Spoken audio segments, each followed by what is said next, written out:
Hey guys, tonight we journey across the windswept steppes of Central Asia. Where dust clings to your teeth, horses never quite trust you, and express delivery comes with a side of frostbite. You're not here as a warrior or a noble. No, your job is stranger, lonelier, and arguably far more stressful. Welcome to the world of the Mongol Postal rider. Your story begins at a tiny outpost in the middle of nowhere. You don't know its name. Nobody bothers naming these way stations unless they're near a river, a holy tree, or a battlefield worth remembering. The only structure in sight is a squat wooden hut with a thatched roof and a wind-split sign reading Yam, the Mongol word for station. You barely have time to wipe the travel dust from your eyes before someone barks your new title, Urtur Rider. You're part of the relay system now. No, this wasn't optional. The air is thin and scratchy, full of the scent of horse sweat, old leather, and something pungent and fermented that might be milk, or might be glue. A leathery man in a fur hat appears and shoves a bundle of wrapped scrolls into your hands without making eye contact. Go south. 25 miles, he grunts. You start to protest. What about instructions? Food?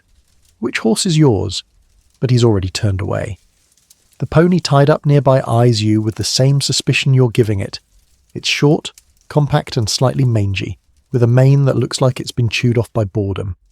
You clamber onto its back and immediately regret everything. The saddle is rigid, the stirrups uneven, and your knees don't seem to agree with the horse's gait. The animal snorts once, then bolts into motion without any encouragement from you. You're off. The first few minutes are sheer chaos. The steppe stretches endlessly in all directions, rippling with tall golden grasses that make it impossible to tell if you're veering slightly right or just imagining it. There are no roads, no signs. Your instructions were south, which you try to guess based on the sun's angle and what little you remember from middle school geography. The wind roars across the plain, tugging at your sleeves and flinging sand in your face. Somewhere out here, you're supposed to find the next Urtur, another relay post stocked with fresh horses, stale jerky, and maybe a blanket if you're lucky. The Mongol Empire built these posts about every 25 to 40 miles across thousands of miles of territory, forming one of the world's first long-distance communication networks. Riders like you, though far better trained, could cover 200 miles a day, relaying messages between khans, generals, and unlucky bureaucrats. But there's a catch. Actually, there are several. First, you don't know where the next post is exactly. It's not marked on any map because there are no maps. Second, you weren't given any food, water, or even a dagger. Third, and perhaps most urgent, your horse seems to hate you. Despite its size, the pony moves with terrifying speed, racing over rocky soil and shallow ditches like it's auditioning for a stunt show. You cling to the reins and try not to scream, though a strangled yelp does escape when the saddle slams into your tailbone for the 10th time. Around hour 2, you begin to appreciate the sheer scale of the steppe. There's no shelter, no shade. The sun is blinding, and the wind, though brisk, is drying your lips to the point of cracking. You attempt to hum to stay calm, then cough up a mouthful of dust. That's when it hits you. This is just the beginning. The Mongol postal system, known as the Yam, was not just a network of Pony Express-style routes. It was a high-speed information artery powered by a mix of fear, speed, and intense logistical coordination. Riders held a sacred duty to deliver messages, supplies, and orders at blistering pace. Failure wasn't just frowned upon, it could be fatal. And now, it's your job. You try to picture what the message in your bag says. Orders for a distant governor, a request for tribute, a recipe for fermented horse milk? You'll never know, because opening a sealed message could mean death. Riders were expected to treat their dispatches like holy relics, delivered quickly, unspoiled and unread. Your legs are already numb, your back screams. You realize you forgot to ask how long your assignment will last. 1 day, a week, indefinitely?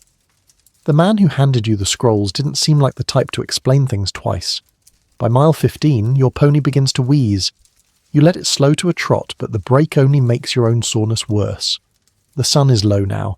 You squint into the horizon and, miracle of miracles, spot a thin plume of smoke. Another relay station. You made it, but don't relax just yet. You're not off duty. You're expected to hand off your dispatch, switch horses, and ride again before nightfall. So, before you get comfortable, take a moment to like the video and subscribe, but only if you genuinely enjoy what I do here. And hey, let me know in the comments where you're tuning in from and what time it is where you are. Always fun to see the sleep community coming together. Now dim the lights, maybe turn on a fan for that soft background hum, and let's ease into tonight's journey together. Your reward for surviving your first dash across the steppe, a uniform that feels like a punishment. The moment you dismount, legs shaking, hips screaming, you're greeted by a stocky woman with a face like cured leather. Without a word, she tosses you a bundle of rough fabric and points to a hut built from wind-warped timber. You duck inside, grateful for any excuse to get out of the wind. The garment you unwrap is a deal, a traditional Mongol riding robe. In theory, it's practical, long enough to keep the wind off your legs, with overlapping panels that tie at the waist. In reality, it's stiff as bark and smells like it was stored in a goat's armpit for a decade. There are no seams in the right places. The belt digs into your ribs, and the collar somehow manages to strangle and gape open at the same time. When you bend to fasten your boots, the back rides up and exposes you to a breeze that shouldn't exist indoors. Speaking of boots, the pair they hand you are not boots so much as hooves made of cured cowhide and resentment. Lined with what might have once been sheep's wool, they offer zero arch support and make a sound like a dying duck with every step. One toe curves inward like it lost a fight with a wagon wheel. Still, they're better than riding barefoot, and Mongol riders swore by them, though you swear at them frequently. Then there's the saddle. You'd hoped the new station would provide something softer, or at least wider. Nope. This one's carved wood, lacquered black, and clearly designed by someone who hated human anatomy. Mongol saddles are famous for their durability and the ability to ride for hours without tiring the horse. The rider, unfortunately, is another story. You'll feel every jolt, bump, and sudden stop in your spine like a musical instrument being tuned violently. A grinning youth tosses you a satchel. It's made of boiled leather, reinforced with bronze studs, and heavy as regret. Inside, you find salted meat, a tiny pouch of dried berries, and a flask of something white and sour that smells like fizzy cheese. Welcome to your new diet. Erog, fermented mare's milk. Tart, mildly alcoholic, and best consumed when very, very thirsty, or when nothing else will stay down. Historically, Mongol Postal riders were issued minimal supplies, enough to survive but never enough to get comfortable. Everything was optimized for speed and utility. The Mongol Empire wasn't interested in luxury. It was interested in efficiency.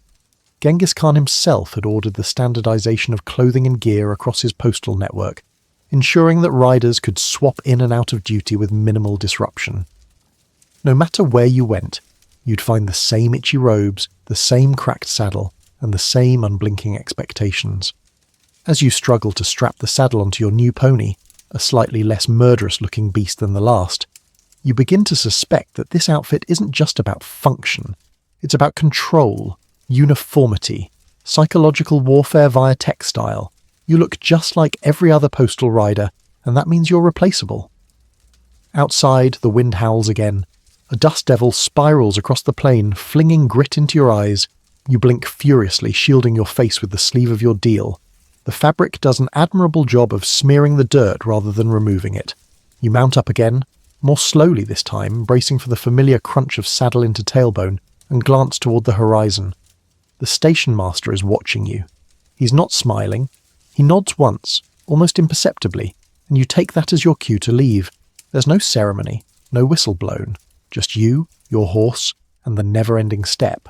Scholars remain divided on how many riders the Mongol Empire employed at its peak, but estimates range from 10,000 to over 50,000 personnel involved in the postal system: riders, station masters, stable hands, and watchmen.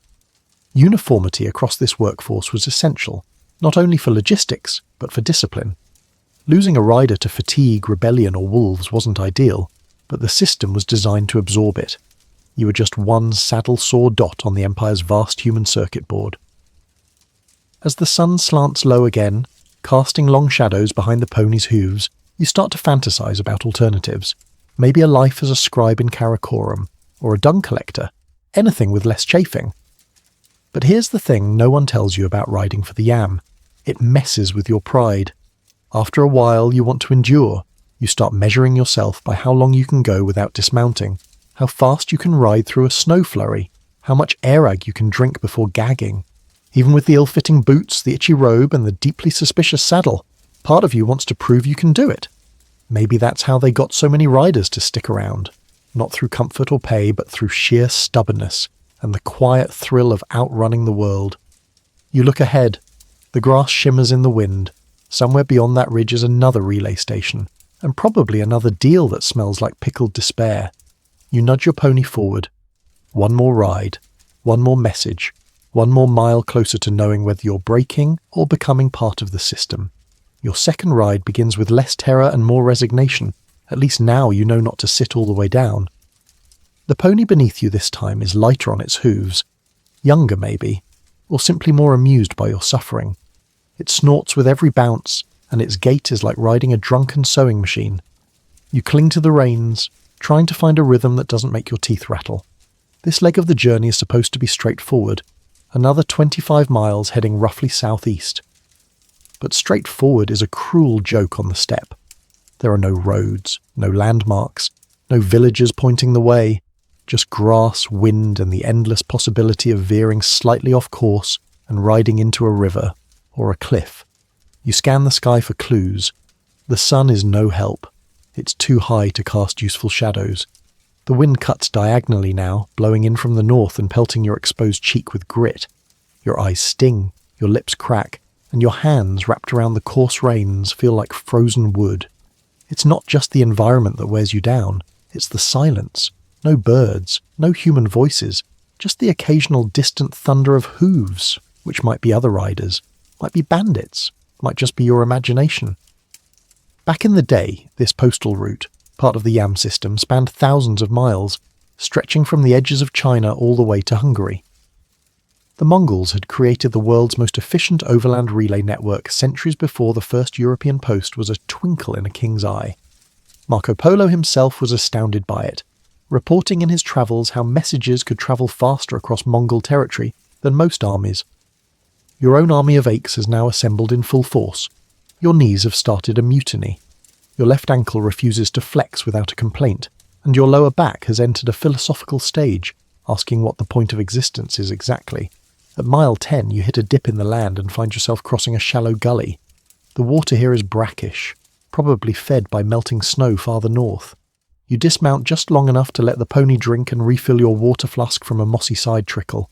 The cold makes your fingers sting as you grip the leather flask, but the water is clean enough, and the flask still reeks of sour milk, so you're calling it an upgrade. You don't get long to rest. The pony starts pawing the earth impatiently, and you know you've lingered too long. These animals were bred to move. Mongol horses were nothing like their European cousins, shorter, hardier, and built for endurance. A single pony could travel 50 miles in a day if properly pushed. The record for a relay rider, according to some accounts, was 250 miles in one day. Whether that's true or legend, nobody questions the stamina of these creatures. You remount, wincing as the saddle grinds against an area that already feels like it's been through a cheese grater. The grassland shifts subtly as you ride. Patches of wild onions scent the air. You pass a thicket of thorny shrubs that snag at your robe. A hawk circles overhead, watching, judging. Suddenly you see it, a small stack of flat stones. It's not a relay station, but it's something. A cairn.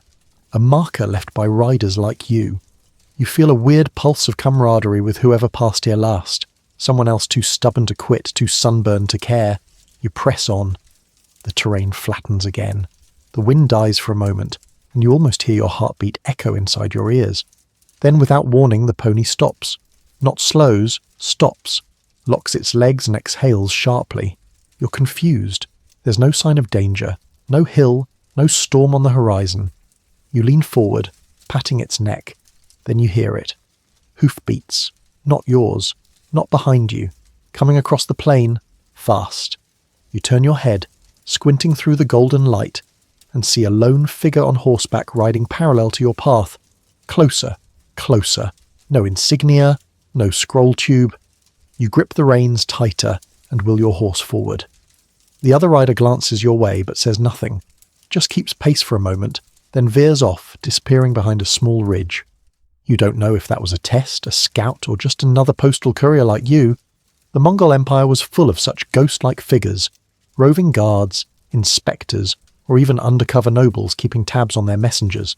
Experts still debate whether the Yam system doubled as an intelligence network. Given what you just saw, you're leaning toward yes. Your nerves are shaken, but your pace quickens.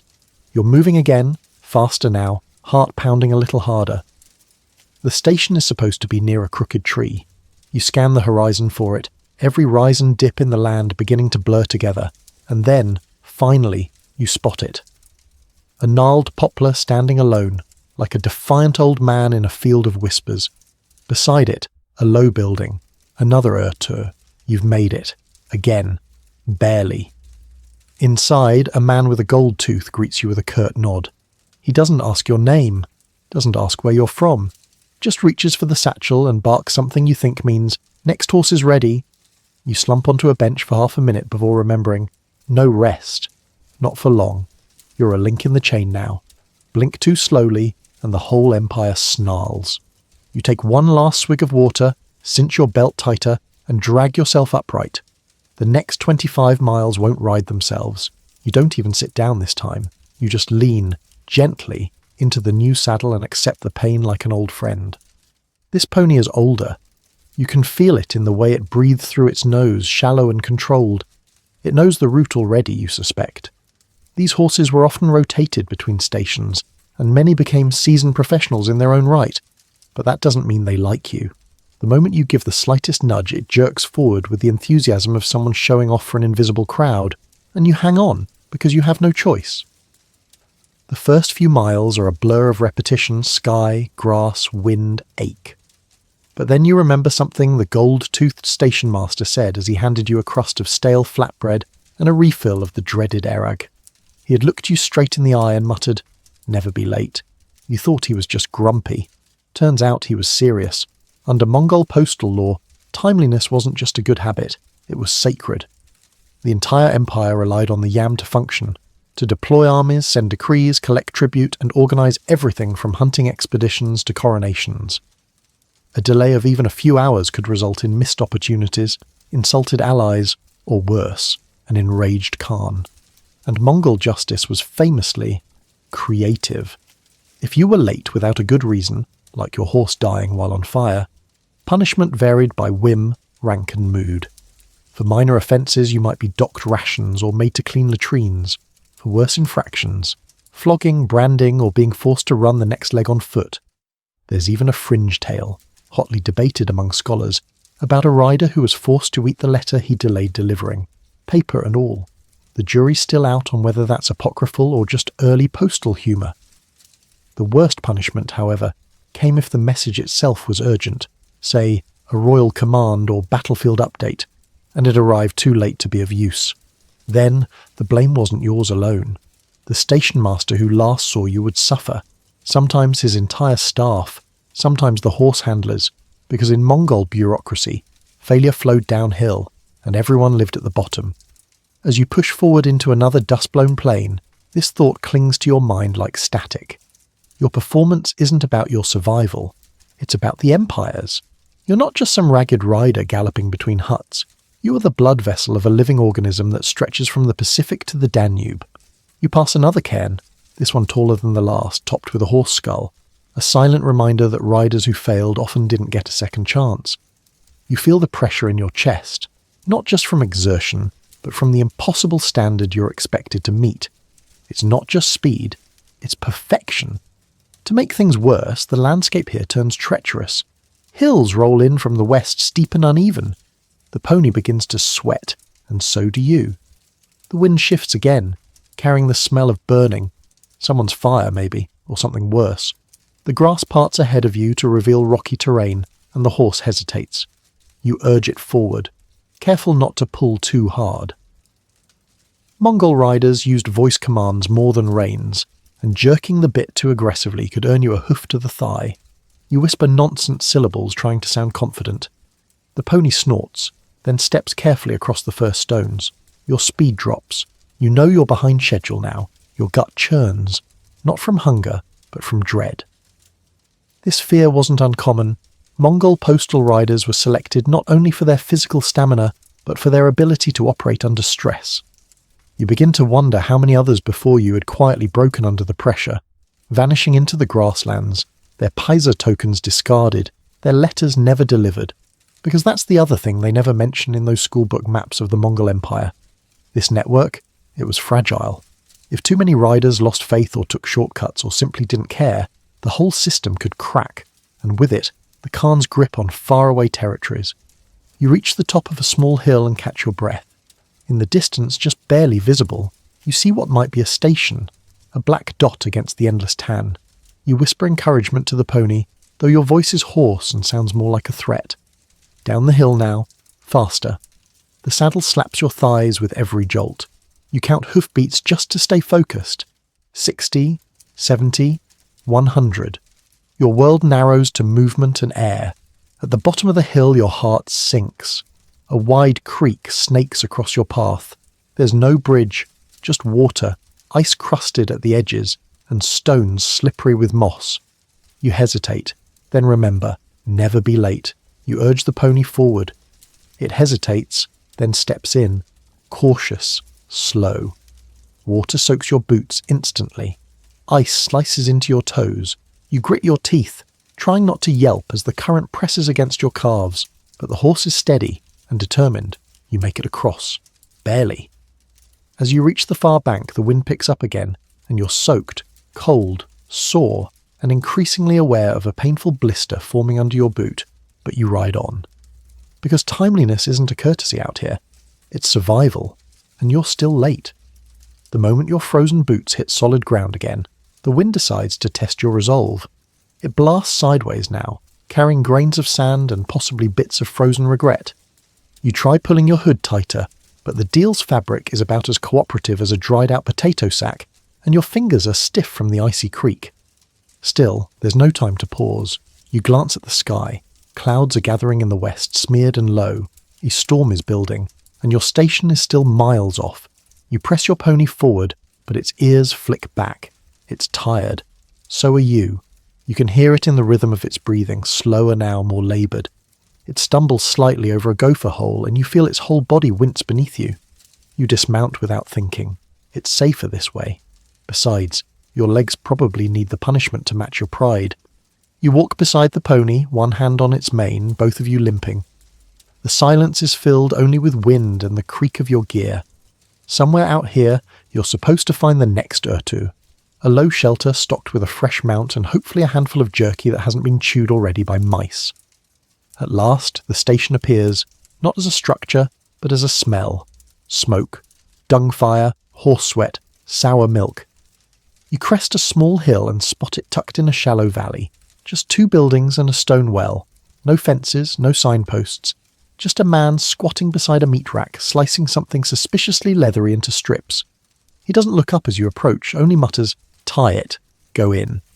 You do as you're told, handing off the reins like you're passing over a shared burden. The new station master walks up, takes one glance at you and grunts. Then he motions you toward a row of stables where your next pony is already being saddled.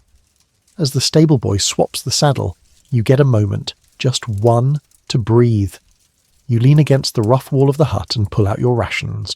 What passes for lunch? A strip of dried meat so hard it nearly takes a tooth out, a clump of pickled radish, and that pungent pouch of air again. You nibble, chew, and try not to gag. Somewhere in your mind, a voice insists you once had real food. Bowls of rice, hot bread, maybe even butter. But all that has blurred into myth. Here, sustenance means survival, not enjoyment. Mongol Postal riders weren't meant to dine. They were meant to endure. Still chewing, you overhear a conversation between 2 other riders leaning by the stable wall. One mentions the turl, a type of dried horse sausage used for long rides. Another jokes about the time he saw someone roast grasshoppers on a paisa tablet. You laugh, until you realise it might not be a joke. The paisa, your travel tablet, is the closest thing you have to authority out here. It's a small, flat metal plate engraved with the Great Khan's mark. It allows you to demand shelter, food and fresh horses from any Mongol outpost. In theory. In practice. If the station is short on resources, your shiny badge might get you a seat near the fire, but not a second helping of meat. And certainly not sympathy. You sling your satchel back over your shoulder and return to the horse. It's smaller than the last, but lean and alert. You mount up, trying to ignore the cold creeping back into your bones. The station master hands you a fresh dispatch. A leather-bound scroll sealed with a clay stamp. He meets your eyes. This one's important. You nod. Of course it is. They're all important.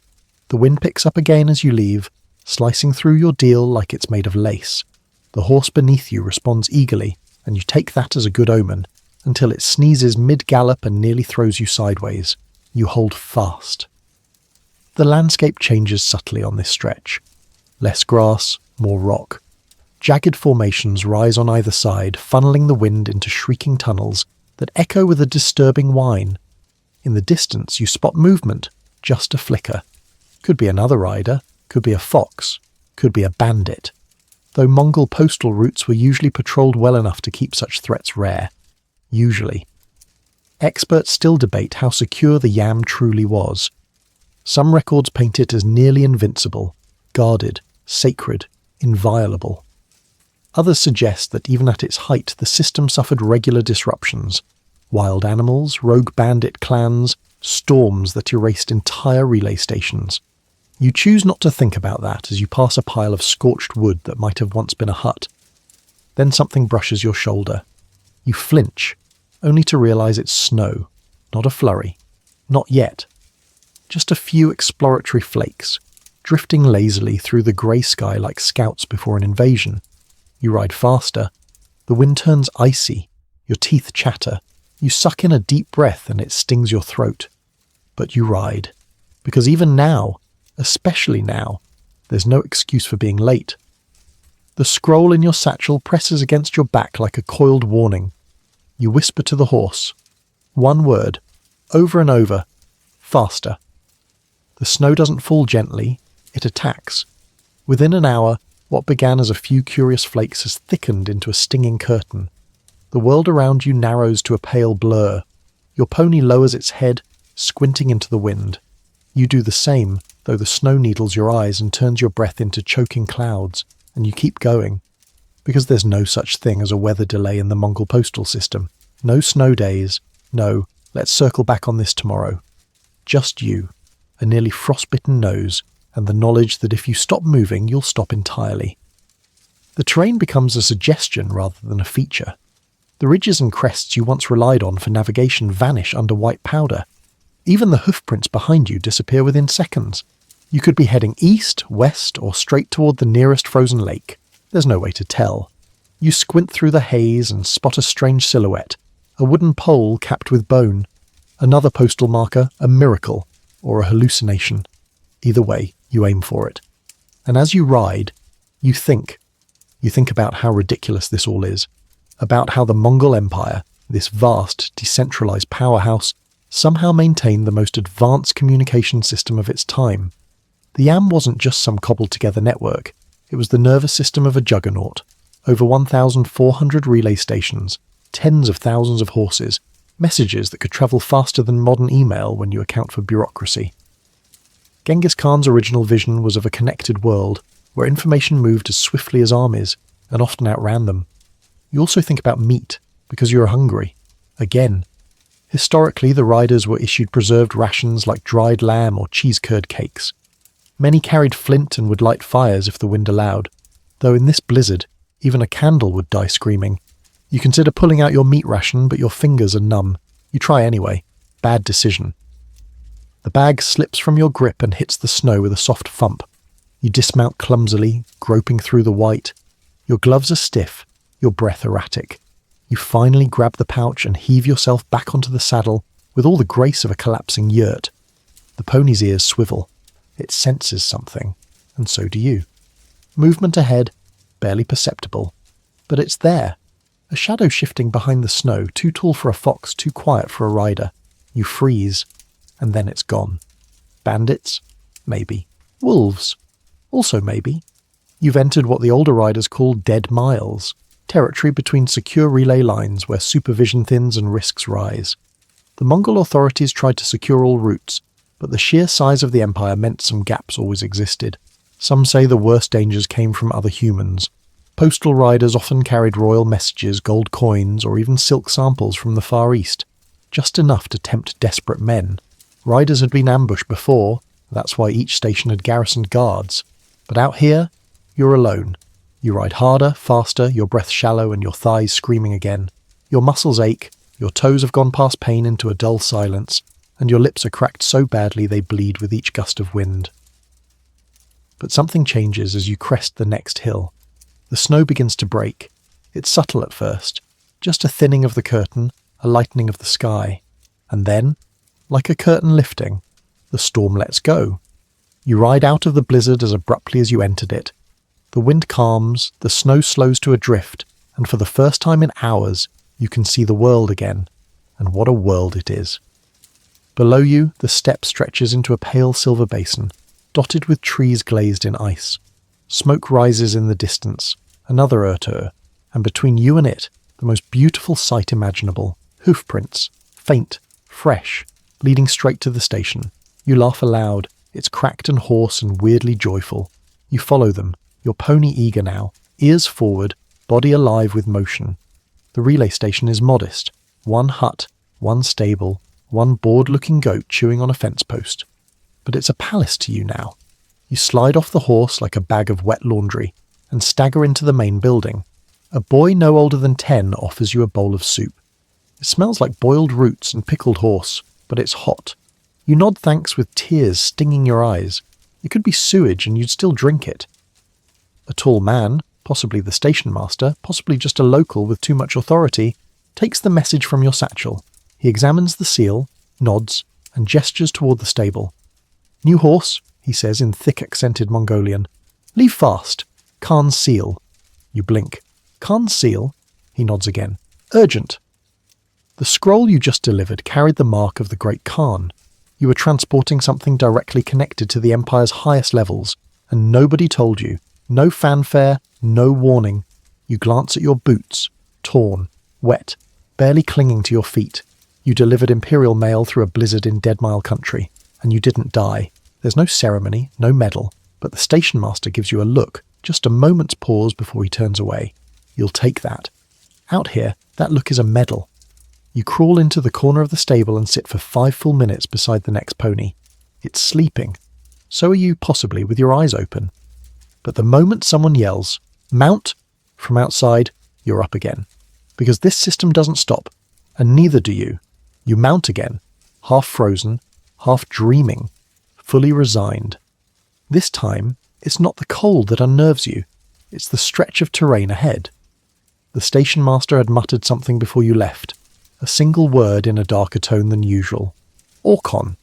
You don't know what it means exactly, but from his tone and the way everyone at the station suddenly got a little quieter, you suspect it's the kind of route that earns postal riders new scars, and sometimes new graves. As you ride out, the scenery shifts almost immediately. The smooth plains of the steppe give way to a more jagged countryside.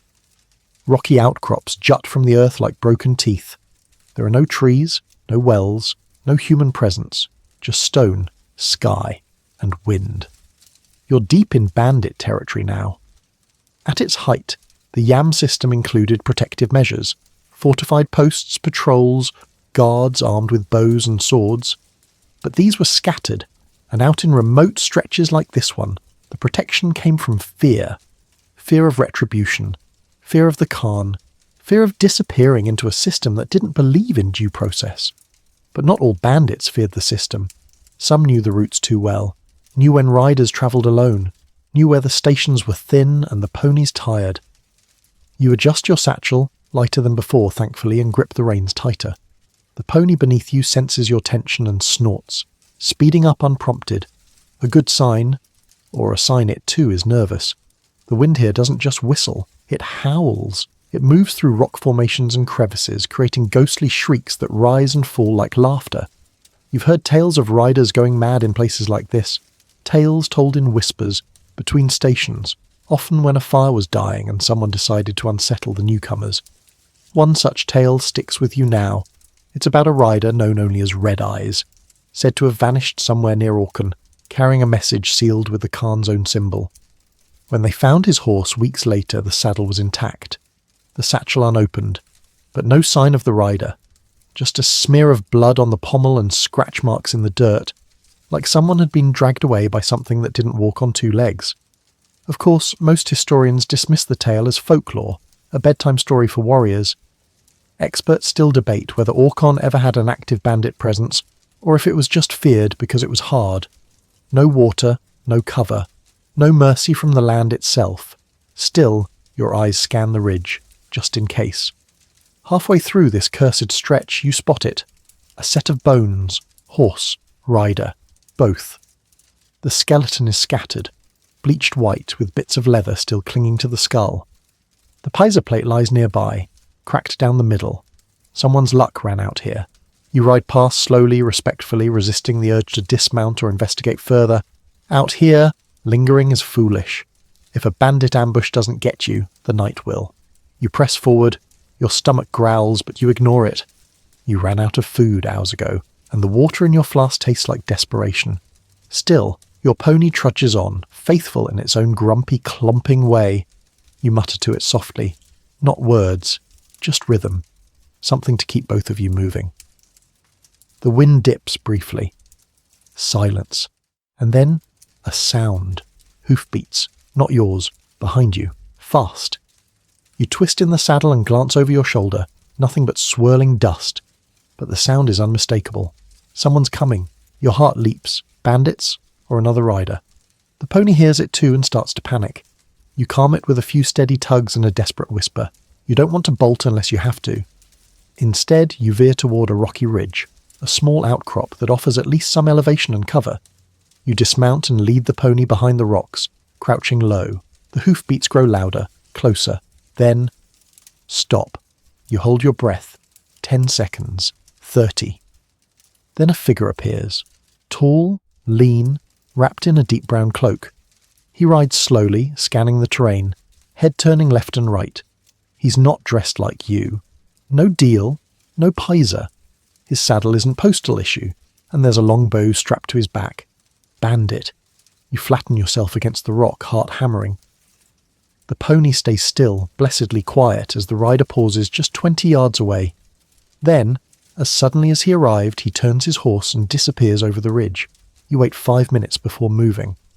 That night you don't reach a station. There is no station here. The distance between this stretch of Orkhon and the next relay post is longer than normal. One of the few logistical gaps the Mongols never quite solved. You're on your own. You find a shallow depression in the earth and huddle there, wrapping your deal tighter. The pony lies down nearby, exhaling steam into the freezing night. You don't light a fire, too risky. Instead, you eat the last of your dried radish. It tastes like wood and regret. And then, as the moon rises high above the jagged cliffs, you drift into a shallow, twitchy sleep. One eye always open, one hand gripping your satchel, just in case. Dawn doesn't so much arrive as creep.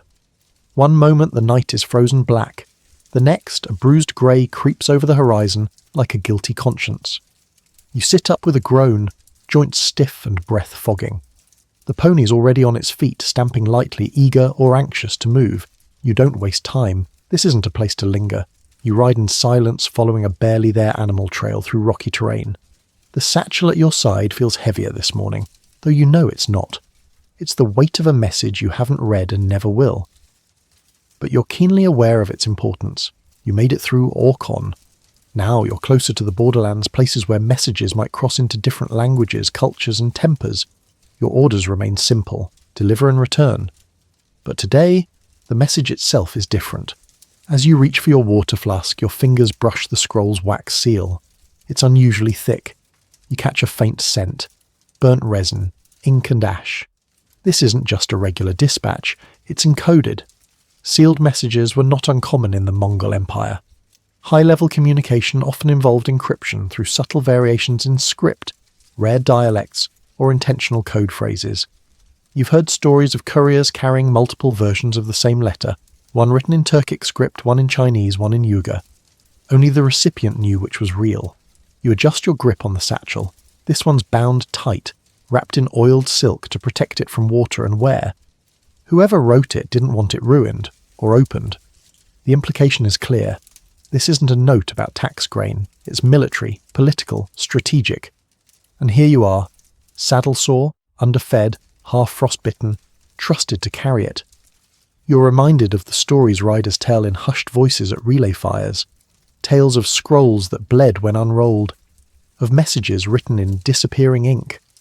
One tale even describes a courier who opened an Imperial letter and instantly went blind. Not from poison, but from the contents. A metaphor, probably. But even metaphors can chill you out here. Scholars remain divided on how much of this is legend and how much is fact.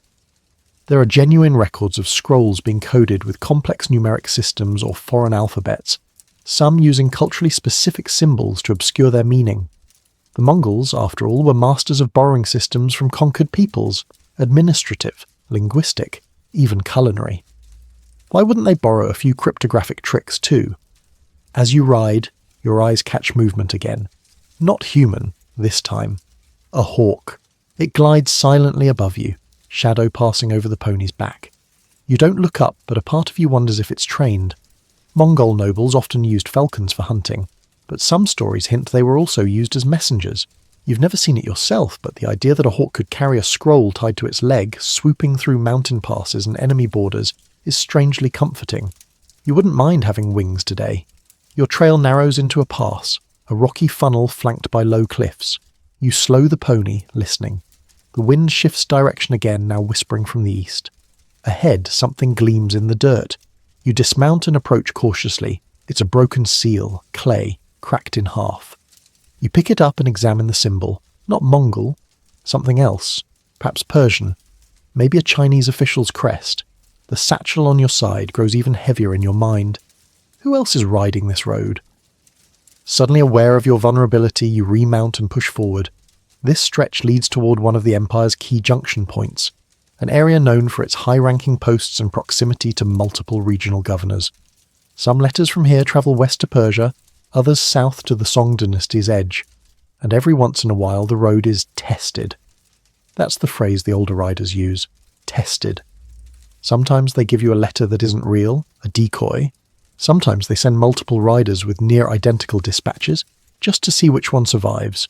Sometimes they track how fast you are without telling you, and if you fail, well, failure doesn't always mean punishment. Sometimes it just means you don't get another scroll. As you exit the pass, the land opens into an arid plain, cracked with old riverbeds.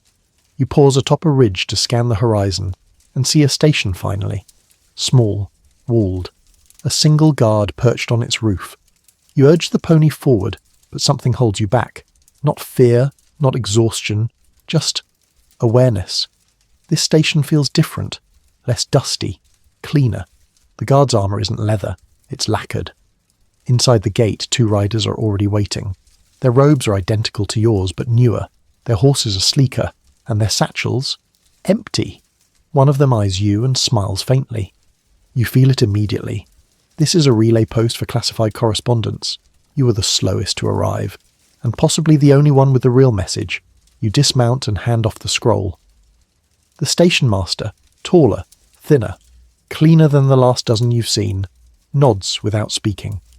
He turns the scroll over once, checks the seal, and walks inside. That's it. No ceremony, no debrief, no thank you. You're dismissed with a flick of the hand, and so you sit on a wooden bench staring at your raw knuckles and wondering what you just carried. Wondering if it made a difference, if anyone will remember you did it, or if this leg of the journey, cold, obscure, and likely never recorded, will fade into the vast blank space between wars and names. You hear the station master mutter something to a servant inside.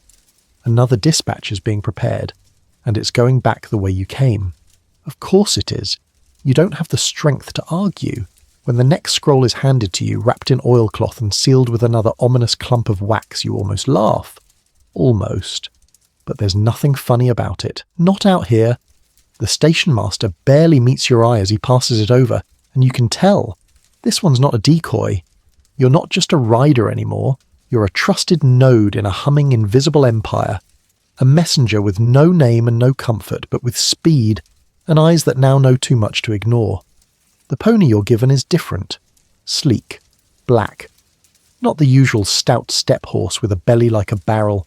This one's leaner, bred for speed. Its tack is better too. High-back saddle, fresh leather reins, and a blanket that almost doesn't smell like swamp. They've given you a horse reserved for elite messages. That alone tells you everything. You don't speak. Just nod, tighten the satchel and ride. This time the land rolls gently. Not flat, but not dangerous. Hills like shoulders, long, low slopes. The wind is quieter here, carrying the sweet-sour scent of juniper and sun-warmed grass. It's almost peaceful. Almost. If not for the message thumping against your ribs like a second heartbeat. As you ride, your mind drifts. Not into daydreams, those left you days ago, but into something more ritualistic. You start noticing details you would have missed before. A line of ants bisecting the trail, the way your pony's ears twitch in time with your breath, a tree struck by lightning with blackened bark and a single green sprout near its base. Out here, the world is stripped down. There's no crowd noise, no walls, no distraction. Just land, movement and intent, and the message you carry. What's in it? Orders? A treaty? A death sentence? The Empire ran on paper as much as on blood. Riders like you didn't just connect people. You kept peace or war on schedule. One scroll could shift the balance of a province, confirm a marriage, command an execution. You could be transporting the name of someone who will soon stop breathing. The idea unsettles you, not because of the consequence, but because of your invisibility. No one sees the rider. They only see what you bring. It's a strange kind of power, and a lonelier one than you expected. The Yam system thrived on this anonymity. Riders moved quickly, quietly, and often alone. It's said that even top generals didn't always know who brought their orders, just that they arrived, on time, without fail. Some records suggest riders even adopted false names at each station to avoid reputation, or worse, retribution. Scholars remain divided on whether the anonymity of the riders was meant to protect the system, or to protect the Empire from its own people. Too many voices, after all, slow the message. Better for couriers to move like wind, felt, but never questioned. As you crest another hill, the sun begins to lower again. You're moving southeast now, following a chain of low ridges. Somewhere beyond them lies a major outpost, maybe even one with a paved road, a tiled roof, and rice instead of stale root cakes. You're not hopeful, but the possibility keeps you upright. Then, ahead, movement. You pull the pony to a halt, hand on the satchel instinctively. It's a rider, no two, stationed near a split in the trail.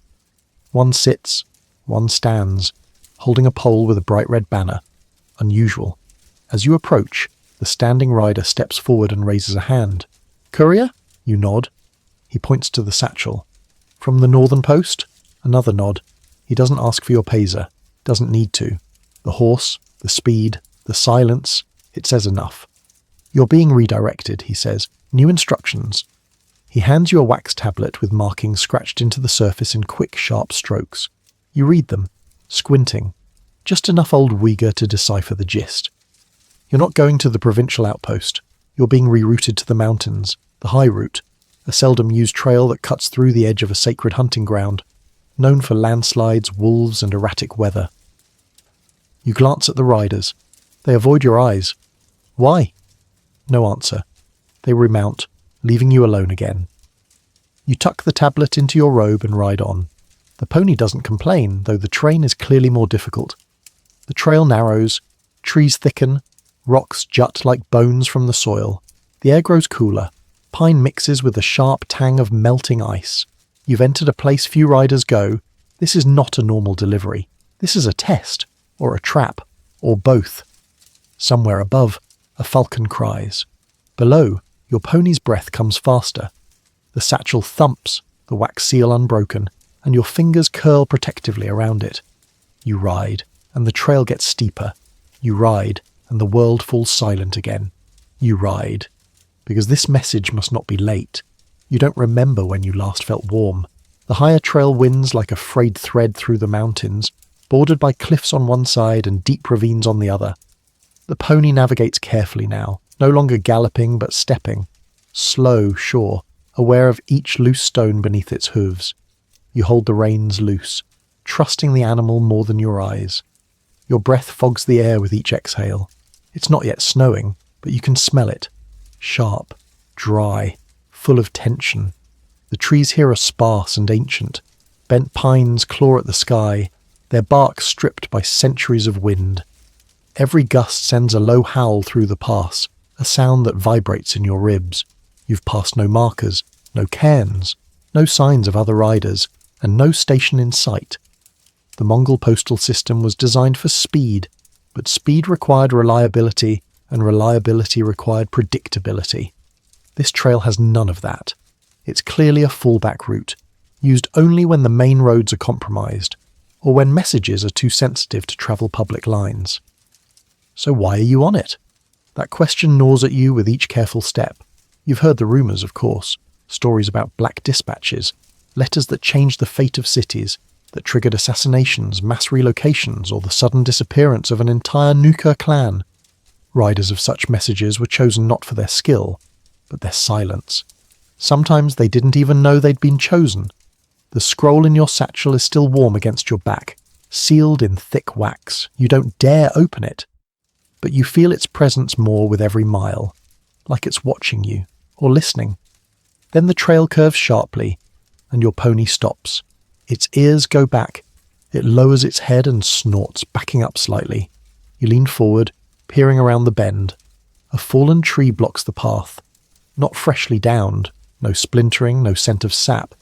It's been placed here, deliberately. You dismount slowly. Every nerve in your spine screams for caution. You scan the underbrush, the cliff edge above, the path behind. Nothing. But you've seen enough to know something is wrong. You guide the pony around the fallen trunk, leading it slowly through the brush. A tight squeeze. The brambles snag your deal, and you swear softly under your breath. Once you're past the obstruction, you remount quickly, knees trembling. You don't gallop, not yet, but you pick up the pace. The ridge rises before you, a slope of loose gravel and shadow. You crest it, and freeze. A man stands ahead of you, arms crossed, blocking the trail. He's not dressed like a station master. No pisa, no deal. Just layered furs, a short curved sword at his hip, and a bow slung across his back. Bandit? Maybe. But he's not hiding. You stop the pony 20 paces out. His eyes meet yours, calm, calculating. Then he speaks. Delivering for the Khan? Your throat tightens. You don't answer. He nods once. We can take it from here. No threat, no raised weapon, just certainty, which is more terrifying than a sword. You consider your options. You could turn, try to flee, but the trail is narrow and your horse is tired, and the man, he doesn't seem worried, so you do the only thing that makes sense. You lie. No message, you say. Empty pouch, return trip. The man smiles, just a little. Then a second figure steps from the trees behind him, and a third, and a fourth. You're surrounded. You swallow hard, grip the reins tighter. Then, something surprising. The man lifts his hands. We don't want to harm you, he says. You just chose the wrong trail, he gestures to the scroll case. But that message, it's not going where you think. You stare, and then, with ice in your veins, you realize what this is. You're the decoy. Somewhere someone else is carrying the real message. Maybe through the safer road, maybe hours ahead, maybe hours behind. You were never meant to arrive, you were meant to draw attention. Scholars still debate how widespread these diversion tactics were. The Mongol Empire, like any vast machine, had gears within gears. Decoy riders were sometimes given genuine-looking seals, elite horses, even handoffs by senior staff, all to mask their true purpose, draw threats away from the message that mattered. You look down at the scroll pouch on your hip. Real or not, it's bought you a few more minutes of life. The leader speaks again. We'll take the pouch. You can go. Don't look back. You hesitate. He raises an eyebrow. Or stay. Your choice. You slowly unclasp the pouch and toss it to the ground. It lands with a soft thud. The man picks it up, doesn't open it, just nods. You back your pony away. No one follows. You ride until your legs go numb. Then, finally, as the sun dips behind the cliffs, you reach a small way station tucked into a cleft in the rocks. A boy sits at the door sharpening a knife. He glances up, sees the empty satchel, says nothing. You dismount, stumble inside, collapse near the hearth, and you wonder, did the message ever matter? Or were you the message all along? The station smells like wet ash, old onions, and something distinctly leathery, possibly the boots drying by the fire, or possibly the soup. You sit on the floor because you can't trust your knees, and because a chair might require effort. The boy at the hearth occasionally glances your way but says nothing. He has the look of someone who's seen riders come and go, bruised and wordless. You don't even ask for food. You just sip the warm broth that's ladled into your hands. Thin, bitter, but hot. It's enough. The fire crackles. You watch a curl of steam rise from your gloves. You've taken off your satchel now, though it hangs nearby like an accusation. You keep checking it, even though you know it's empty. Not just of paper, but of purpose. You were a decoy. And now you're directionless. No scroll, no orders. Just you, your pony, and a reputation for having survived something. Though no one will write songs about it. The boy finally speaks. Ryder came through earlier today, he says. Didn't stop. Fast horse. You nod slowly. That was probably the real courier. The one who didn't get the suspicious tree blocking the path. The one who didn't get surrounded. The one who wasn't asked politely to look the other way. And here you are, soaked, scraped, and sitting on the floor with broth that tastes like bark tea. Still, part of you feels oddly proud because you were trusted. Not with the truth, maybe, but with risk. Someone in the chain knew you could handle it, or at least that you could handle it enough to die convincingly if it came to that. The Mongol system didn't run on luxury. It ran on brutal confidence. Riders weren't briefed, praised, or even properly thanked. But they were relied on, and that counts for something. The fire pops. You flex your fingers and consider asking for another dispatch. But you don't. Not yet. Instead, you sleep. You wake hours later, no idea how many, with a blanket draped over you and the pony already saddled. The boy's gone. The station master is nowhere to be seen. It's dark again. Cold, but you're rested. Mostly. You step outside, and the wind slaps you in the face like it missed you. The pony nickers softly. Its breath puffs like steam in the air. You mount without ceremony. No new satchel, no message. Just a direction. East. Why east? You're not sure. But the yam wasn't always about orders. Sometimes riders moved between stations as floating auxiliaries, ready to pick up messages, run emergencies, or simply reinforce the presence of the network. A warm body and a cold system. And sometimes they were sent out with blanks. Not literal ones, no empty scrolls, but test messages. Ones with encoded symbols, duplicated paths, or ambiguous instructions. Your last dispatch may not have meant anything at all, or it may have meant everything. You'll never know. That was the point. Experts still debate the extent to which these ghost messages existed. Some believe they were a form of psychological warfare. If enemies couldn't tell real couriers from fake ones, they were forced to stretch resources, intercept everything, and lose the ability to prioritize. Others argue it was more internal, a way for the YAM administrators to test rider discipline under controlled deception. As you crest a hill, you see lights below, an unusually large station lit with torches. Could be a supply depot, could be an archive post. Either way, you feel something loosen in your chest. You press the pony forward. It's got a new energy now, as if the brake did it good. Its hooves thud against frost-crusted grass, steady and determined. At the base of the hill you pass another marker, a cairn with a rusted bit of armour placed beside it. Someone didn't make it this far. You don't stop to mourn. But you nod once, out of respect. Inside the large station, you dismount and approach the central building, a circular yurt reinforced with wooden ribs and canvas dyed deep red. This is a higher level post, clearly. The man at the door wears a trimmed beard and a curved dagger that says authority. He eyes your empty satchel. Decoy? You nod. He grunts. You live? You nod again. A pause. Then he reaches behind him and pulls out another pouch. He tosses it to you. Real one this time. Same direction.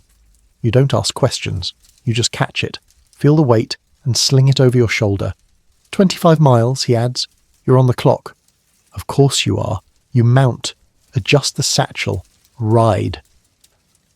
The pony lunges forward like it wants to go, and as the torches shrink behind you, and the cold returns like a friend who overstays, you feel something unexpected rising in your chest. Purpose. Again. This time, you don't even feel the cold. You ride like someone who's shaken hands with death and decided it wasn't such a big deal after all. The pony knows the rhythm now, fast but measured, hooves hitting the earth like the ticking of a clock that can't afford to skip a beat. The moon is high tonight, casting a silver sheen over the steppe. Your shadow stretches long and lean across the grass like a second self, a quieter, more confident you. One who doesn't question anymore. One who just moves. You glance down at the new scroll pouch, thicker than usual, double wrapped. No seal on the outside, which is strange. Mongol dispatches were usually stamped with at least a wax imprint of the issuing official. This one looks blank. But it feels important. It could be anything. Orders to a provincial governor, a reassignment, a peace agreement, or the quiet approval of someone's execution. The Yam wasn't just a postal system, it was a nervous system. Through its riders, the Empire felt its own borders, reacted to threats, sent pain signals, or pleasure, depending on the day. You recall something an older courier once told you between bites of meat and long silences. "We don't just carry news," he had said. "We carry permission. Permission to act, to retreat, to strike. And tonight, you are the permission." The road flattens, the wind softens. You ride low, close to the pony's neck, body curling instinctively to reduce resistance. Each hoofbeat brings you closer to the unnamed station where this message must go. You don't know its name, don't need to. It's next, and that's all that matters. After an hour, a strange shape appears in the dark. A figure standing beside a fire, not in the station's direction but off to the side, along an old merchant path that hasn't been officially maintained in decades. The figure raises a hand. You slow the pony. Wariness prickles up your spine like pine needles. She's dressed in white felt, unusual for a courier, and she's older, maybe 40 or 50, which for a rider is practically a myth. Most don't last that long. "I'm meant to take it," she says softly. You hesitate. "There's no transfer order," she smiles. "Exactly. And that's when you understand. Another decoy test. They want to see if you'll follow chain of command or convenience. You shake your head. Firm. No order. No handoff. The woman's expression doesn't change. She just nods once, as if that's all she needed to know. Then she steps aside and vanishes into the dark. You ride on, heart thumping, not with fear but with adrenaline-fueled clarity. They're watching you. Always. Not just from the shadows. From above. From within. The Yam is self-correcting, self-policing, and you're being measured every mile you press forward. Eventually the step begins to widen again. The grass is shorter here, flatter, better managed. Signs of proximity to a key relay. You can just make out the shape of a fenced pasture and a few thatched roofs against the horizon. And then your stomach sinks. The station's gate is open. Too open. As you draw near, you see signs of disorder. A knocked-over bucket. A broken post. No guards at the entrance. You dismount, heart rate climbing. Tie the pony loosely to a hitching post. Approach slowly. Feet crunching on scattered straw and shattered pottery. Inside, silence. Not the comforting kind. The wrong kind. You open the main hut and find it empty. No station master. No fire. No food left simmering. And then you spot it. A satchel. Identical to yours. Still full. Still untouched. You've arrived at an abandoned post. The Mongols had procedures for this. If a station was deserted but the message still urgent, riders were to proceed to the next post. No waiting, no investigation, no writing reports. You're a conduit, not a detective. But there's something else, a smear on the floor. Not blood, soot maybe. No smell, no sign of struggle, just absence. Scholars remain divided on whether posts were sometimes emptied on purpose, relocated, dissolved, or even used as bait for rebel sympathizers or foreign spies. The Imperial network had layers, and sometimes stations disappeared from maps before they ever appeared in records. Still, you have orders. You remount, clutching the satchel tighter now, not just because it's important, but because it's becoming personal. Someone tried to intercept it, someone tested you, and someone, maybe many someones, don't want this message to reach its destination. That's reason enough to make sure it does. You ride through the dark like a ghost, a shadow in motion, and this time your hooves don't echo. They whisper. By now your body no longer protests, it accepts. The aches in your thighs, the burn in your back, the numbness in your fingers, all part of the rhythm, all part of the ride. You've passed the abandoned post, outpaced the false courier, and survived the decoy run. And now, under the paling stars and a sky just beginning to hint at dawn, you're riding into territory only the most experienced couriers talk about, and rarely with fondness. You're heading into noble ground. This region, tucked between trade routes and grazing lands, isn't dangerous in the bandit sense. It's worse. It's a power corridor, home to military governors, sons of Khans, wealthy tribute collectors, and a fleet of privileged riders known among regular messengers as postal princes. You've heard the stories. These weren't actual royals, but nobles and highborn officials who used the Yam network for personal convenience. Orders from Karakoram allowed them full access to the postal system. Horses, stations, provisions, as if they were on official business. In reality, they were often delivering private letters, falcons, hunting gear, or luxury goods between estates. One legend tells of a noblewoman who used the Yam to receive hot stews from her cousin in Samarkand every Thursday. Another tale speaks of a provincial lord who once sent 20 couriers with identical letters to the same recipient, just to see which one was fastest. Only 3 survived the race. Of course, historians still debate how much of this was exaggeration. Some argue the noble use of the network was strictly regulated. Others suggest the regulations existed mostly on paper. In practice, hierarchy had its own traffic lane. As your pony crests a hill, you see it. A gleaming relay post unlike any before.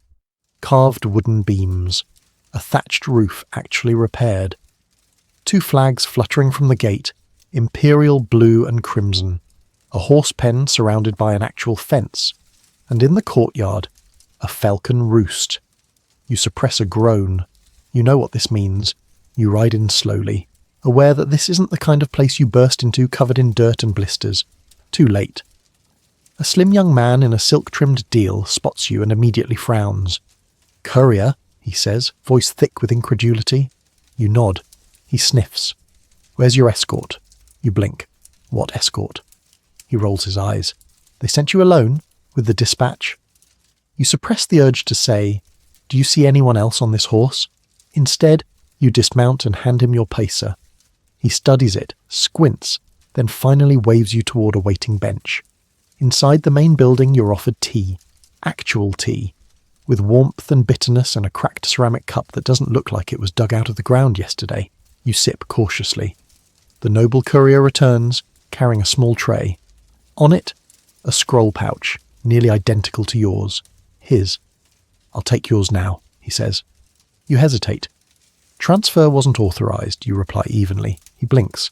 "I'm authorized by lineage." You set your cup down slowly. "I was given no instruction to pass it to anyone." Silence. He doesn't argue further, but you can feel the judgment radiating off him like heat from a brazier. He wants the scroll, wants the authority. Maybe he even thinks he deserves it. But he wasn't named in the chain, and you weren't told to stop. So you ride on.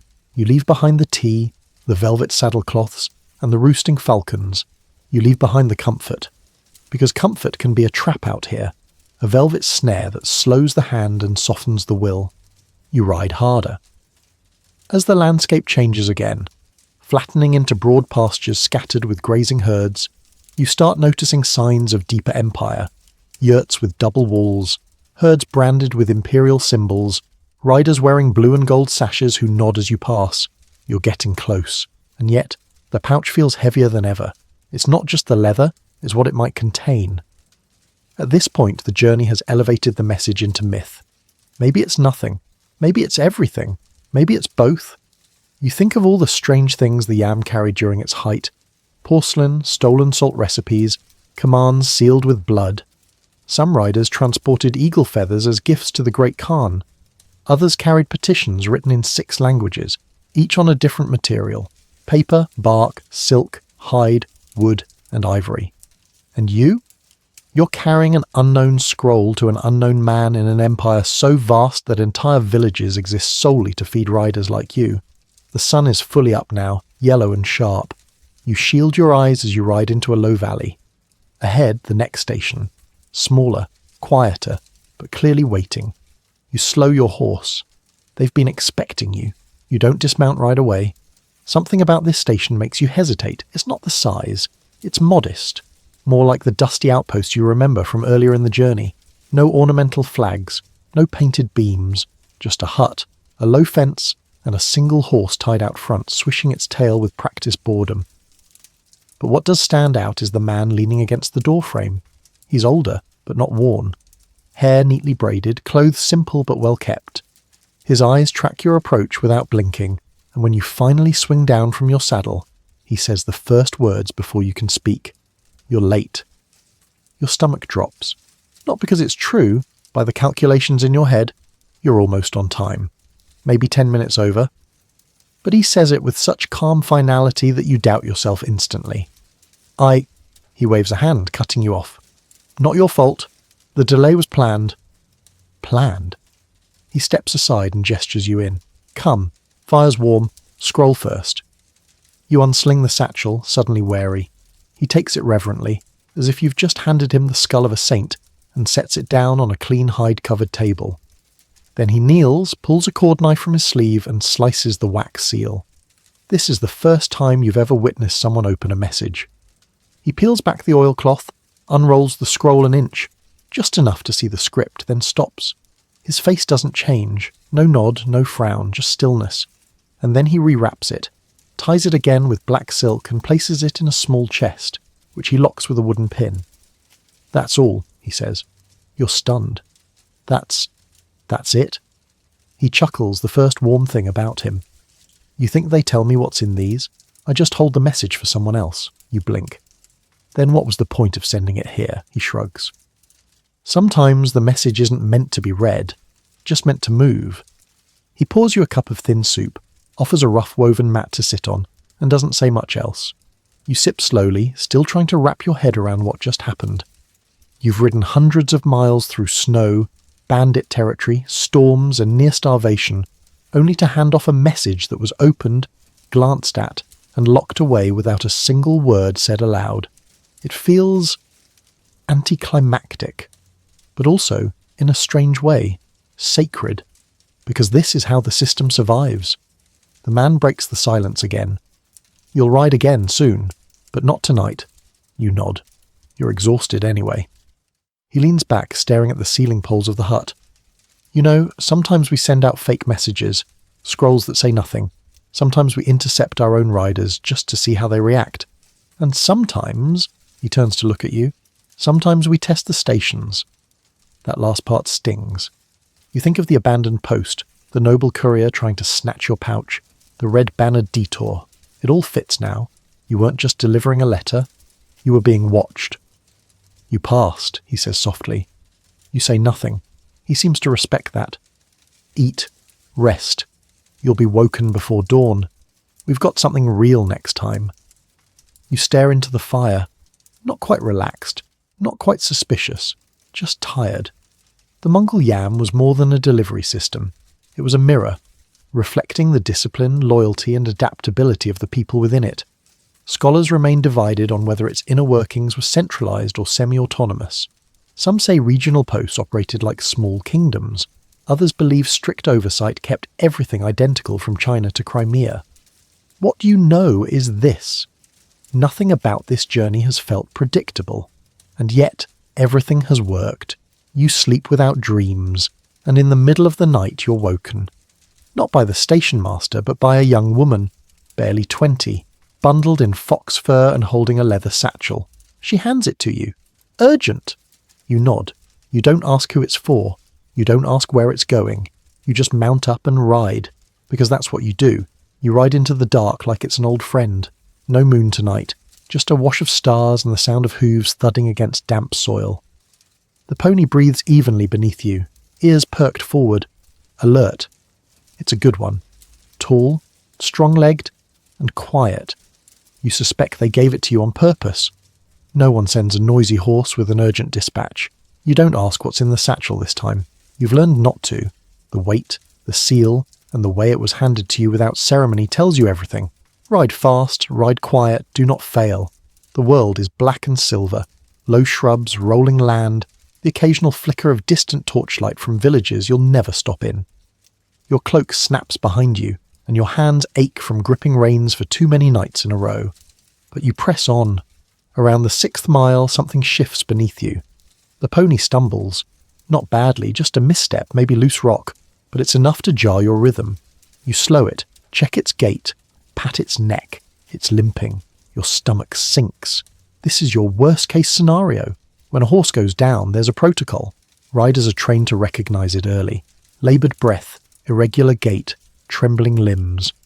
If you wait too long, the animal collapses, and not only do you lose time, you lose the scroll, or your life. You dismount carefully and examine the leg. Nothing broken, no swelling. But the muscles are tight, overworked. The station master had said nothing about this mount being fresh, and now you understand. It was used. Probably just finished another leg before you got it. You were handed a tired animal because there wasn't anything better. That happens. Riders are expendable. Ponies even more so. You curse softly under your breath and look around. There's no relay station for miles. No other riders. Just you, the satchel, and a pony that's ready to quit. You check your map. A tiny scrap of birch bark with charcoal lines. The nearest Urtur is at least 20 miles. No chance the horse makes it. You're going to have to walk. There's a small harness in your saddlebag, meant for moments like this. You loop it around your shoulders, attach the satchel, tighten the straps. It feels heavier now, not because of the weight, but because of what it means. You're going to carry it. All the way. The pony follows behind you slowly, grateful, probably confused. You keep one hand on its reins, one near your side. The stars blur overhead. Time slows. Your feet crunch over loose gravel and dew-wet grass. It's miserable. But oddly you feel focused. Every step is purposeful. Every breath intentional. This is what separates real riders from tourists. Anyone can deliver a message on a fresh horse with food in their belly. But walking through the night with frost creeping up your boots and the weight of empire on your back, that's different. That's service. Mongol riders were trained for this, at least the elite ones. There are stories of messengers running entire legs on foot, abandoning wounded ponies, crawling through mountain passes with scrolls tied under their ribs. One tale tells of a courier who, after breaking both legs in a fall, tied the scroll to a hawk and let it fly the final stretch. Another speaks of riders who burn their own clothes to stay warm just long enough to finish a winter run. Scholars remain divided on how much of this is myth, but they agree on one thing. Failure was not built into the system. There was no plan B, just riders. And now, you're the plan. You walk, hours pass, your legs begin to seize, your breath shortens, your lips crack. But then finally, just as the first hint of pink stains the horizon, you see a figure ahead. A hut. Small. Quiet. One lone man standing at the gate, sharpening a blade with one hand, holding a pipe in the other. You nod at him as you approach. He takes one look at your face, your satchel, the pony behind you, and opens the gate without a word. You slump onto a stone bench just inside. The man taps the pipe against the post. Horse gave out? You nod. He nods too. You walked? 15 miles, you croak. He whistles low. Then reaches inside the hut and tosses you a blanket. You'll get a warm one this time, and a meat bun. You blink. Meat? Bun? He laughs at your expression. You think we let walkers go hungry. You clutch the satchel like it's part of your chest and lean back against the wall, and for the first time since this ride began, you let your eyes close.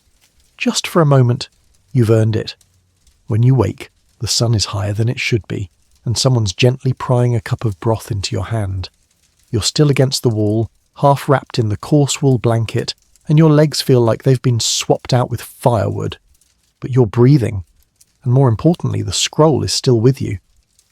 The station master, tall, quiet, with the look of someone who's patched too many roofs, nods toward the stable. Fresh mount's ready. She's rested, eats like she's expecting a war. You nod and sip slowly. The broth tastes like something boiled out of desperation and salted with dirt, but you don't complain. The meat bun, though, that's a revelation. Spiced lamb, still warm, a little overcooked on one edge but golden. You eat it in 3 bites and almost cry. As you remount, the station master calls out, "You know where you're headed?" You pause. He sighs and tosses a small carved marker to you, a flat piece of horn with a symbol etched deep into its surface, 2 crossed arrows surrounded by a ring. Not a station sign, a destination seal. "You'll know the place when you see it," he says. "Only one post out there marks with that." You nod and ride on, newly alert. The terrain begins to shift as the hours pass. Fewer trees, more rocky plateaus. The grass gives way to brittle shrubs and cracked earth. The trail isn't marked, but something about the land tells you you're on the right path. Worn hoof prints, bent reeds, the occasional glint of a distant marker stone. This is border territory. Not a political border exactly, but a psychological one. You're leaving behind the regions of routine and entering the realm of the edge. Beyond this, maps start to guess. Communication slows. Local leaders operate with near-sovereign autonomy. Some still answer to the Khan, some pretend, some forget. And it's here that the most sensitive messages are sent. You ride past a series of stacked stones, ovu mounds, sacred markers often used for navigation or prayer. You dismount, out of respect, and place a stone on top. Riders are expected to. You mutter something that might be a prayer or might just be thanks for the bun, then remount and keep going. Your pony, a shaggy red-coated mare with white socks and an attitude, moves fast and smooth. She's been through this path before. You can feel it in her confidence. She dips at the right places, cuts corners where the trail vanishes, nudges you gently when the reins slack. As the sun nears its highest point, you spot movement ahead. A man, walking, alone. He's tall, wrapped in faded blue robes, carrying a long wooden staff. He's not a courier. His clothing is too heavy, his pace too casual. A pilgrim, maybe, or something else. You approach slowly. He holds up a hand, not in threat but greeting. You slow the pony. "You ride for the arrows?" he asks, tapping the horn token now tied to your satchel. You nod. He gestures left toward a narrow pass nearly invisible between two large hills. Straight leads nowhere. Take the stone throat. You thank him. He nods once and continues walking in the opposite direction, staff clicking against the stones. You turn your pony toward the pass. It's tight, barely wide enough for a rider. Shadows close in quickly and the temperature drops. You ride between sheer walls of stone etched with faint carvings, worn script in multiple languages. Some you can't read, some you can barely recognize. Uyghur, Persian, Chinese, Mongol. This pass has seen messages before, important ones. You emerge into a basin ringed by ridges like a sunken amphitheatre. At the centre, half buried in earth and time, sits a single domed structure. Not a typical Urtur. This one's older, rounder, built from black stone instead of wood and clay, a yurt made of permanence, and in front of it, a pole flies a banner. 2 arrows crossed, the same as your token. You've arrived. You dismount. The mare huffs, grateful. A man steps from the structure, not armoured, not robed, just clean, his face unreadable. He holds out a hand. You untie the scroll pouch and place it in his palm. He doesn't say a word, just nods and vanishes inside, that's it. You back away, remount, and ride slowly to a patch of shade under a crumbling ledge. You unsling your canteen, take a long sip, and stare at the place where you just left the message. What was it? Some theories say these scrolls didn't always carry instructions, but confirmations, final approvals for things that were already in motion, a military manoeuvre, a regional ruler being quietly replaced, a trade route being severed. You'll never know, but you'll carry the next one anyway, because that's what you do. You don't stay long. The message has been delivered, and the man with the unreadable face has already disappeared back into the blackstone yurt. There's no welcome meal, no fresh mount, no kind pat on the shoulder saying well done. Just wind, silence, and the distant call of a steppe eagle circling somewhere high above. You swing back into the saddle and your mare responds instantly, as if she too knows it's time to leave this place. Riders don't linger at arrow posts. They're not built for comfort or hospitality. They're built for containment, brief encounters, swift handoffs, a barrier between knowledge and those who shouldn't have it. You're not supposed to learn, you're supposed to move. As you climb out of the basin, the wind picks up again, sharper now, dry and metallic. You tug your robe closer and lower your head. The mare charges up the trail with confidence, hooves clattering on stone. The wind shrieks around you like a warning. At the top of the ridge, you pause briefly. One last glance back at the structure. You can barely see it now, half hidden by slope and scrub. It almost feels like a hallucination, like it was never really there. And then, you ride on. Hours pass. The light shifts from gold to amber, then to blue-grey. You're moving northeast now, toward a known relay station 2 legs away. The roads are broader again, the grass taller, and you even pass a few flocks of sheep along the way, tended by silent figures wrapped in wool and routine. As you pass one herder, He raises a hand in greeting, then tosses you something. You catch it. Barely. A small leather-wrapped bundle. Inside, 2 slices of dried apple and a twist of goat cheese. You nod your thanks and he's already turned away. Little gifts like this remind you, you're not alone. The Empire may be vast and unforgiving, but it has its own heartbeat. People know what you do. They may not speak it aloud, but they see you, they feed you, and sometimes they save you. You chew the apple slowly as you ride. It's tough, but sweet. The cheese is sharp and earthy, better than anything you've tasted in a week, and then you feel it. A shift in the satchel at your side, you pause, confused. Reach down, open it. Inside, nothing. But that's wrong. You never emptied it, which means you stop the horse, dismount, lay the satchel on the ground. Inside the lining, stitched with horsehair thread, your fingers find something hard. You cut it loose carefully. It's a thin clay token, unfired, carved with a sunburst. You stare. These aren't used for identification. They're used for summons. This wasn't just a delivery. You weren't just a courier. You were also being summoned. Silently, secretly. And you're not supposed to be holding this now, which means you were supposed to have handed it off, at the arrow post. But no one asked for it. No one said a word. You were meant to be the vehicle and the test. Again. You look back toward the trail. The sun is dipping low. You should be heading to the next post. But this token, it means you're being recalled. You don't know by whom, and you don't know why. Some riders disappear after tokens like these. Some are promoted, some just never come back. Scholars remain divided on whether these kinds of silent recall systems truly existed. Few records survive, but certain burial sites in Mongolia contain graves marked with sunburst tokens. No names, no dates, just the emblem. It's said those couriers were brought into the centre, made part of something bigger, or buried quietly when they knew too much.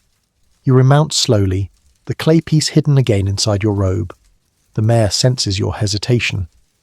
You whisper softly, "We ride east." But where you're really going? You're not sure anymore, only that you have to keep moving. Because out here, stopping is a kind of death, and the yam only rewards those who move. The sun has gone, and with it, the colour from the world. What's left is the silver of stars and the quiet crunch of hooves over frost-hardened soil. You're no longer following a relay schedule. There's no next Urto marked on your map. No scroll to pass. No station waiting for you with stale broth and a second-hand horse. Just that clay token tucked beneath your robe, still warm against your chest, as if it remembers what it means better than you do. You ride east because you said you would, because there's a path in front of you. But you don't know if it's your path, or one carved for you by someone watching from a tower in Karakoram, or from the dark corners of a sealed yurt. The land ahead is flatter now, but stranger. Hills ripple like frozen waves. The stars feel closer. The wind seems to move around you instead of through you. You wonder if you're imagining that. Then again, you haven't slept in. How long? Not really. Not deeply. You cross into territory with no markers, no cairns, no herders, just the faint suggestion of a worn trail, as if the earth itself remembers the couriers who passed this way before. At some point, your mare stops walking. Just stops. You look down and realise she's trembling. Not with exhaustion. This is something else. You dismount, press your hand to her neck. She's damp with sweat, but her ears are swivelling wildly. She senses something. But what? You scan the horizon. Nothing. Then, far off, just at the edge of sight, you spot it. A flicker, not fire, not torchlight. Something colder, blue-white, pulsing. You feel it in your chest. A pull. The mare won't go closer. You tie her gently to a scrub tree and approach on foot, your boots whispering across frost and rock. As you get closer, the source comes into view. A tent, but not like the others you've seen. It's black, unmarked. No fire pit. No tethered horses.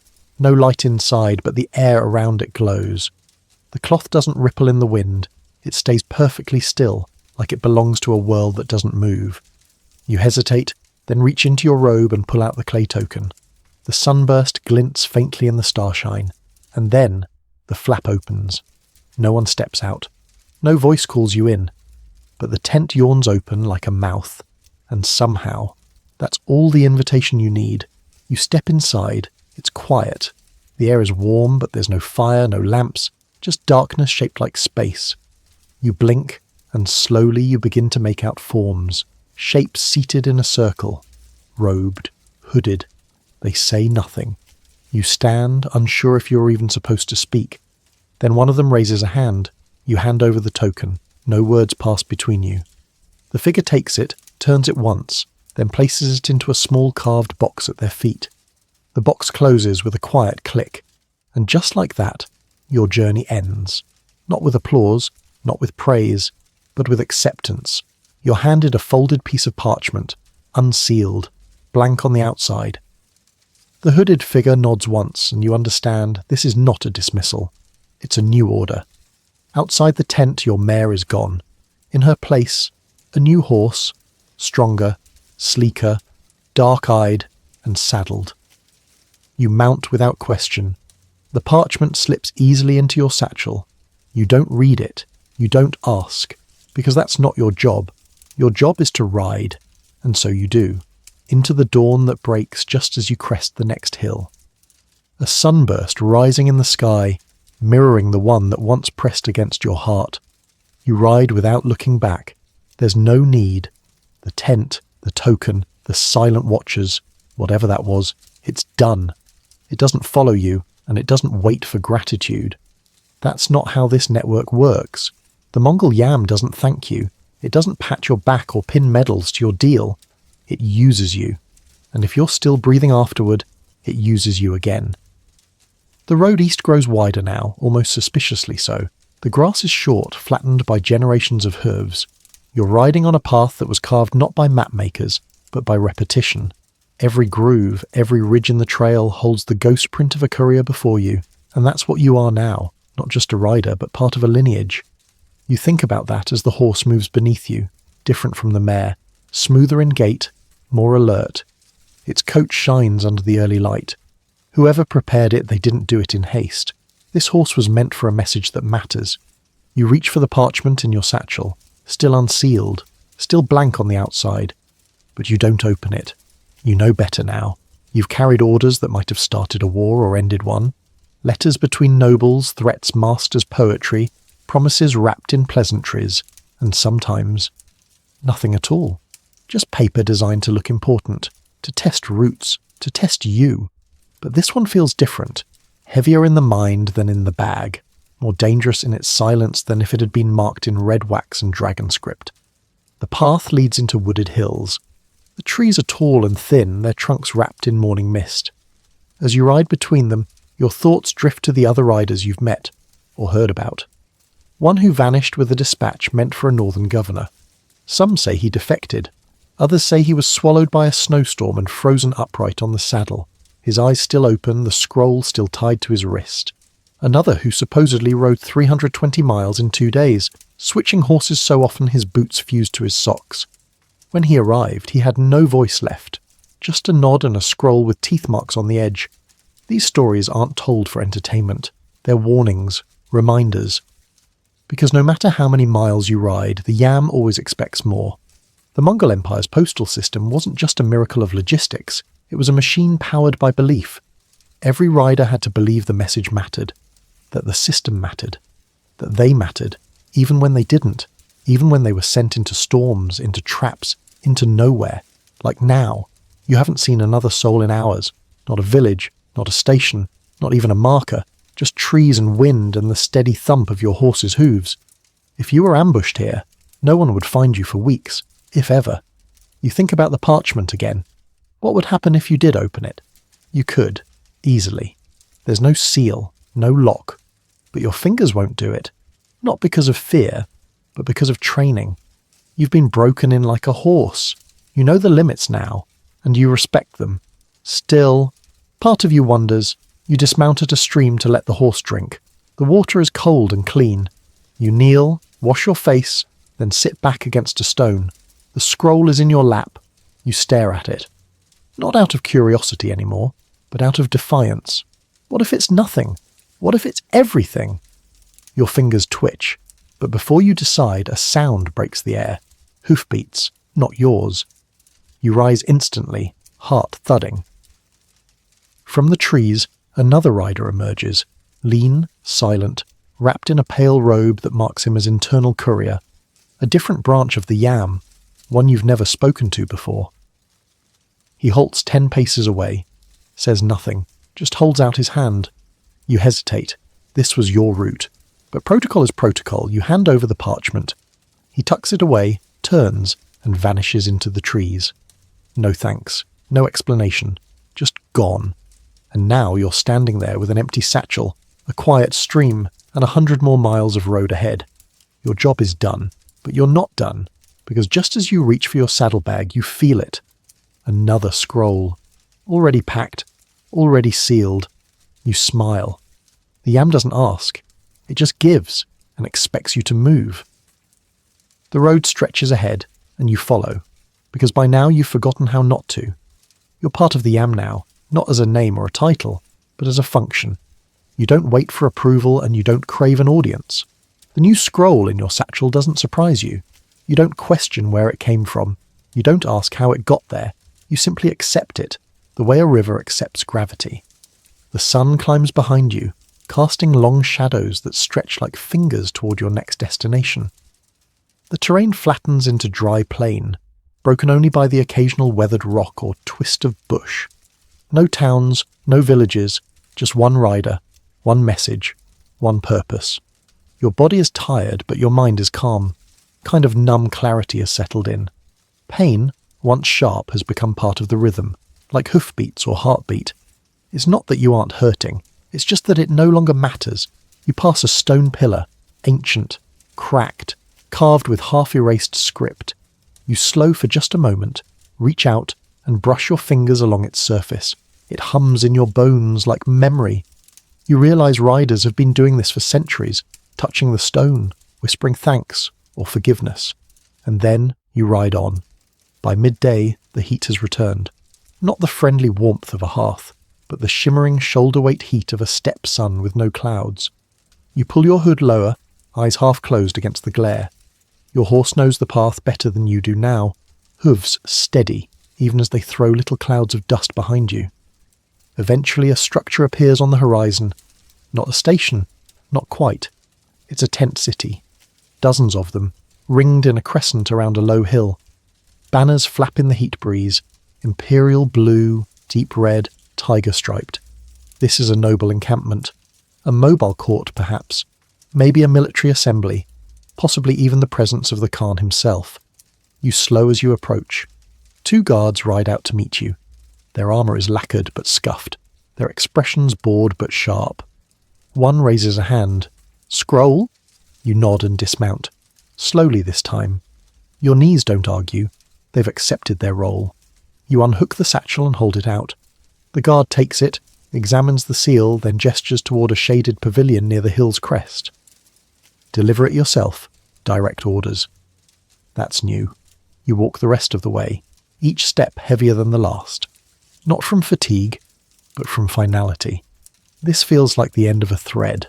Inside the pavilion, a man waits, older, tall, dressed not in armour but in layered robes stitched with silk thread horses. A small fire burns in a pit behind him, though the day is already warm. He doesn't rise, doesn't blink. You kneel, as protocol demands, and present the scroll. He accepts it with a quiet breath, then gestures for you to sit. There's water on a tray, cold, clear, and astonishingly clean. You drink it in one long swallow. Then the man speaks. You've gone farther than most.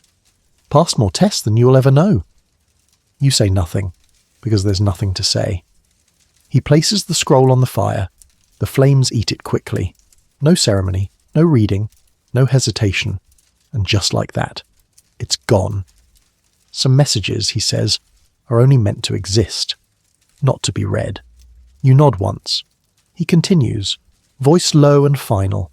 You'll ride again, but you've already arrived. You don't understand it fully. You're not supposed to. The yam doesn't explain. It moves, and so you do too.